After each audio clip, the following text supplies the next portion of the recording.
ക്രിസ്തുവേശുവിൽ എല്ലാ ശ്രോതാക്കൾക്കും സ്നേഹവന്ദനം. ഇന്നത്തെ നമ്മുടെ ധ്യാനത്തിനായി ലേവ്യ പുസ്തകം 27-ാം അധ്യായം 30-ാം വാക്യം വായിക്കുന്നു. നിലത്തിലെ ധാന്യത്തിൻ്റെതായാലും വൃക്ഷങ്ങളിലെ ഫലങ്ങളുടേതായാലും എല്ലാ ഭൂവിഭവങ്ങളുടെയും ദശാംശം യഹോവയ്ക്കുള്ളതാണ്. അത് യഹോവയ്ക്ക് വിശുദ്ധമാകുന്നു. പ്രിയമുള്ളവരെ, ദശാംശം അഥവാ വരുമാനത്തിന്റെ 10-ലൊരംശം തന്റെ ജനം തനിക്ക് വേണ്ടി നൽകണമെന്ന് ദൈവം കൽപ്പിച്ചിട്ടുണ്ടെങ്കിലും ഇന്ന് അനേക സഹോദരങ്ങൾ അത് കൊടുക്കാറില്ല.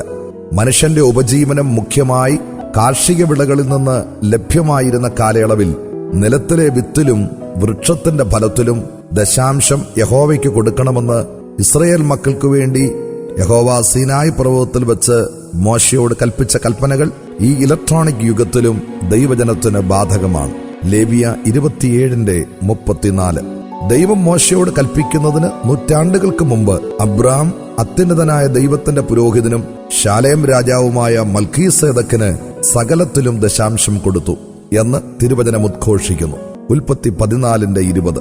നിയമമോ കൽപ്പനയോ ഇല്ലാതെ ദൈവത്തിനു വേണ്ടി കൊടുത്ത വിശ്വാസികളുടെ പിതാവായ അബ്രാം നമ്മുടെ മാതൃകയാകണം. കൈസർക്ക് കരം കൊടുക്കുന്നത് നിയമാനുസൃതമോ എന്ന് ചോദിച്ച പരീക്ഷ സമൂഹത്തോട് കൈസർക്കുള്ളത് കൈസർക്കും ദൈവത്തിനുള്ളത് ദൈവത്തിനും കൊടുക്കുവാൻ കൽപ്പിക്കുന്ന കർത്താവ് ദൈവത്തിന് കൊടുക്കേണ്ടതിന്റെ പ്രാധാന്യം ചൂണ്ടിക്കാണിക്കുന്നു. ദൈവത്തിന് വേണ്ടി എന്തെങ്കിലും കൊടുക്കാത്തവർ വിരളമായിരിക്കും. എന്നാൽ തന്റെ ജനം അവരുടെ ദശാംശം മുഴുവൻ തനിക്കു വേണ്ടി വേർതിരിക്കണമെന്നാണ് ദൈവം കൽപ്പിക്കുന്നത്. എന്റെ ആലയത്തിൽ ആഹാരമുണ്ടാകേണ്ടതിന് നിങ്ങൾ ദശാംശം മുഴുവൻ ഭണ്ഡാരത്തിലേക്ക് കൊണ്ടുവരുവീൻ എന്ന് അരുളി ചെയ്യുന്ന ദൈവം നാം എന്തെങ്കിലും കൊടുത്ത് ശാപഗ്രസ്തരാകുവാനല്ല, പ്രത്യുത ദശാംശം മുഴുവൻ കൊടുത്ത് സ്ഥലം പോരാതെ വരുവോളം അനുഗ്രഹം പ്രാപിക്കുന്നവരാകുവാൻ ആഗ്രഹിക്കുന്നു. സഹോദര സഹോദരി, നിനക്ക് വേണ്ടതെല്ലാം നൽകി നിന്നെ പോറ്റിപ്പുലർത്തുന്ന ദൈവത്തിന് നീ എന്താണ് ഇതുവരെ കൊടുത്തിട്ടുള്ളത്? നിന്റെ എല്ലാ വരുമാനങ്ങളുടെയും 10-ലൊരംശം ദൈവത്തിനായി കൊടുക്കുവാൻ നിനക്ക് കഴിയുന്നുണ്ടോ?